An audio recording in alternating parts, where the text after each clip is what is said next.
Hey guys, Kris here. In this video, we are doing the Norwegian high-speed run in the Volvo XC40 P8 Recharge now in springtime. Finally guys, spring is here.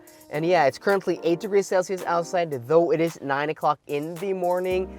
And we should hit, if we're lucky, like 17 or 18 degrees, maybe even 20 degrees Celsius today. That would be very, very nice, because I've actually done this test back in January when it was much, much colder. And guys, if you're new to the channel, thanks for stopping by. My name is Kris. I have this YouTube channel here, which is basically dedicated to testing EVs. So I do reviews, range tests, charging tests, and tests like this, which is a time test of a 615-kilometer route on a mixture of motorways and high-speed country roads, where the point of the test is to complete it as quickly as possible, a 615-kilometer route, because what we're putting to the test is an EV's ability to travel, long distance. And yeah, how long does it take actually when you consider range, efficiency, and charging speed? And the last one there, charging speed in some cases can even be more important than your actual range. So that is very, very interesting.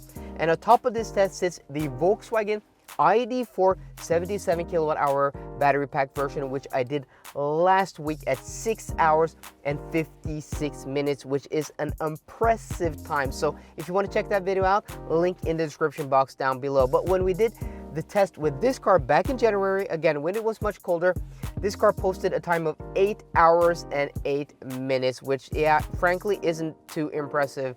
But today, I'm hoping we will be able to get that time down to maybe like 7 hours 30 minutes, 7 hours 25 minutes, because this car also gotten, an update on the software, which, should improve both efficiency and charging speed. So I think we will be able to, charge much faster today. And according to a better route planner, which is the app I use, the car should take 7 hours and 54 minutes, which I think is a bit too long. And I think we're gonna do 2 charging stops on the way. So guys, if this is a cool video, if you like this type of video, please go ahead and click that like button down below and also subscribe to the channel. So we're just topping up to 100% state of charge here, and then we will be on our way.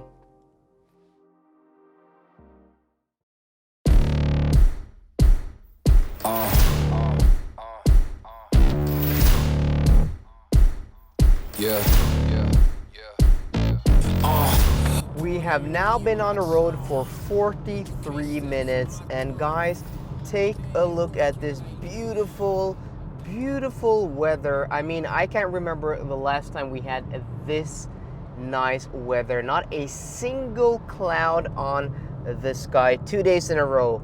That is awesome. So yeah, the conditions are super nice. And okay, so as I said, we've been on the road for 47 minutes, not 43. I misspoke. But okay, our consumption is now at 24.6 kilowatt hours per 100 kilometers, which is a bit high. But this first section of the route, well, always has a bit high consumption because of the elevation changes and so on and so forth. So I think that is going to drop as we get closer to Kristiansand, which is our turnaround point. And according to the GPS, we should arrive there with 4% state of charge. So the question is, where do we stop to charge? Do we stop at Ionity in Lillesand, or do we try at the train station in Kristiansand? I mean, the past few times it has been vacant there, so maybe we're just going to chance it. Or maybe if we, can lower the consumption, we can have enough juice to go to the train station in Kristiansand and then back to Ionity in Lillesand. So I don't know, it's always the strategy of 2 charging stops or 1 charging stop. I actually don't think we're going to be able to do only 1 charging stop, because I don't think we're going to get, the consumption down, low enough. But we do have a headwind, no, not a headwind, a tailwind of about 3 meters per second, guys, which should increase to about 4 meters per second as we get closer to Kristiansand. So maybe we will be able to go to Ionity in Lillesand, after we've been to Kristiansand. But the question is, is how will the headwind on the way back affect us? So I don't know. It's just a decision we'll have to do. But so I think we're gonna have to go with 2 charging stops either way.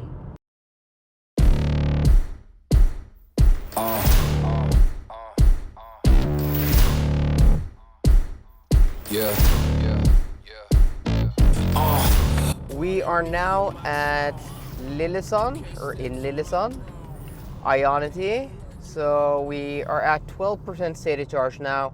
And you know, the percentage has actually climbed, the estimation according to the GPS, where it, you know, went from 4% earlier to 6% stated charge. But I've calculated that isn't enough to go to Kristiansand and back again. And you know, what if the chargers are occupied? I mean, there are only 2 150 kilowatt chargers there. So if they're both occupied and have to wait, yeah, that's kind of a waste of time. And I mean, yeah, it would be nice to eke out the last percentage of, you know, the battery. But yeah, I just don't want to risk it. And it's, yeah, not much nicer to stop here also. Okay, so we haven't seen a cloud on the sky all day, and that is insane. I mean, this weather, I keep talking about this weather, but yeah, this weather. So we're gonna swing around here. Here we have the Ionity chargers. We have the charging port on the left side of the car. So on this side, okay. And then we're gonna put it into park, and then we're gonna just quickly check the stats here. So 23.5 kilowatt hours per 100 kilometers. We have covered 280 kilometers, 2 hours and 53 minutes on the road, and 100 kilometers an hour in, you know, average speed. You can see down there 12% stated charge. So okay, let's go ahead and get the key, and let's see if we get, you know, the maximum charging speed. That will be very, very interesting. And let's do a swipe of the card. Okay, approved.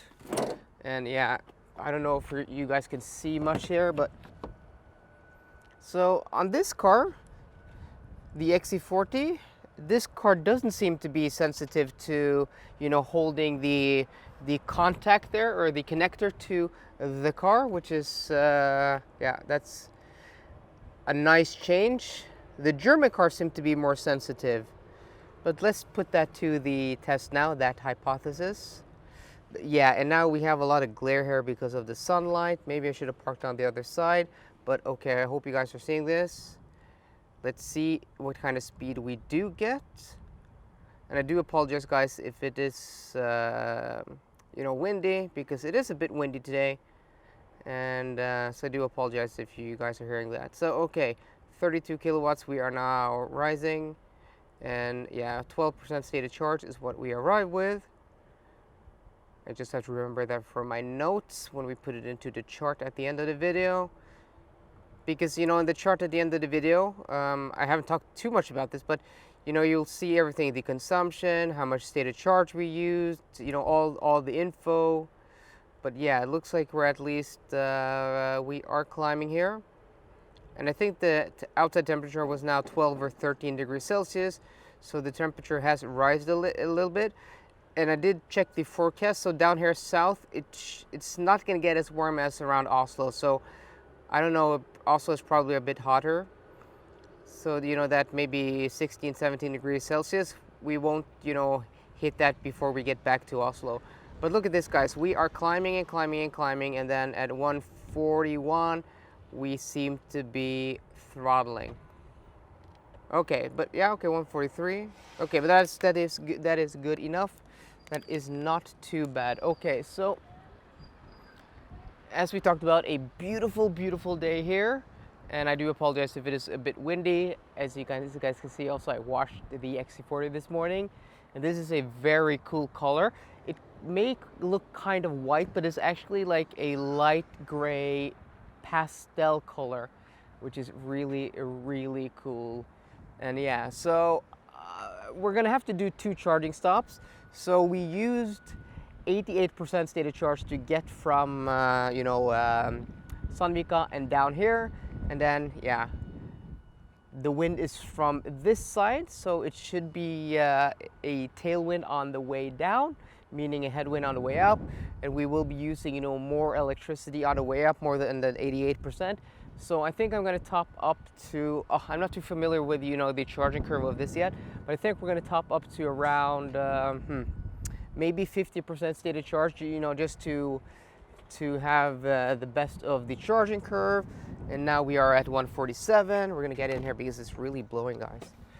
So yeah, so we're gonna, you know, try to take advantage of the high charging speed at low stated charge. So we're probably gonna go to 50% stated charge here, and then that will give us enough to go to Kristiansand, and then at least back here. But I think we can maybe go to Tvedestrand. I'm going to have to just do some quick calculations, you know, off camera. But yeah, okay, so around 50% stated charge, and then we will, you know, be on our way. Okay, we are now here in downtown Kristiansand by the train station, which is our turnaround point. And over here we had the chargers that I chose not to go to. And yeah, there is one vacant. So okay, maybe next time we will go to this point and try to charge. But okay, we didn't choose that this time, and yeah, we do have enough log to go around. Okay, just quickly before we set off, let's check our consumption. 23.2 kilowatt hours per 100 kilometers now, 99 kilometers an hour in average speed. And we charged to 60% stated charge because I calculated that we are going back to Circle K in Bamble. So let's check that out, and let's do, hey Google, naviger til Circle K Bamble. Navigerer til Circle K E18 Bamble. Okay, so let's see what it estimates if we press start there. 6% stated charge. Okay, fantastic. So of course that depends on the headwind we have on the way up, but yeah, it's been fairly accurate on the way down. And I know this should account for weather and wind conditions. So 6% stated charge, and yeah, we'll see. We'll just have to see what stated charge we also charge to when we get there. But yeah, so far it's looking like a good run.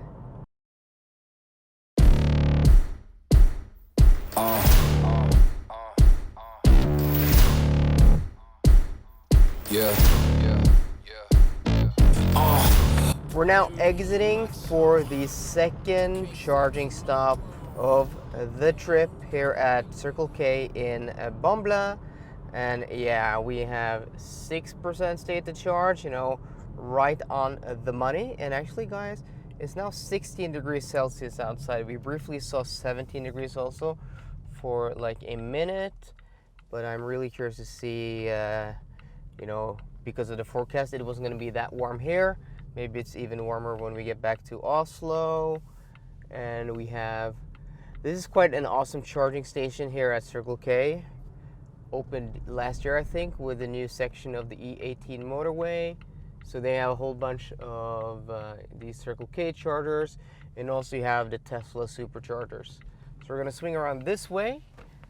Look at all those superchargers. I don't know, can't even count how many, and even all of these 150 kilowatt and 50 kilowatt Circle K chargers. Okay, so before we do that, let's go ahead and check out the trip computer here.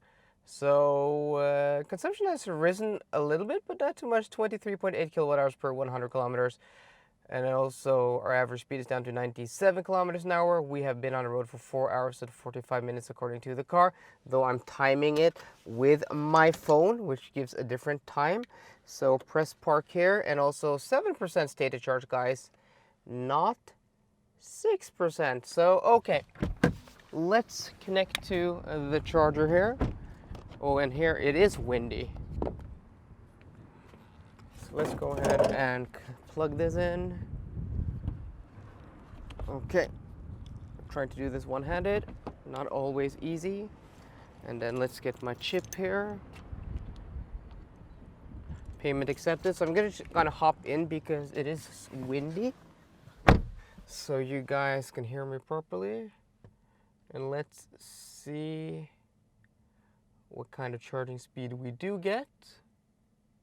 So we should, you know, like before, just get that charging speed immediately. Click, click, click, click.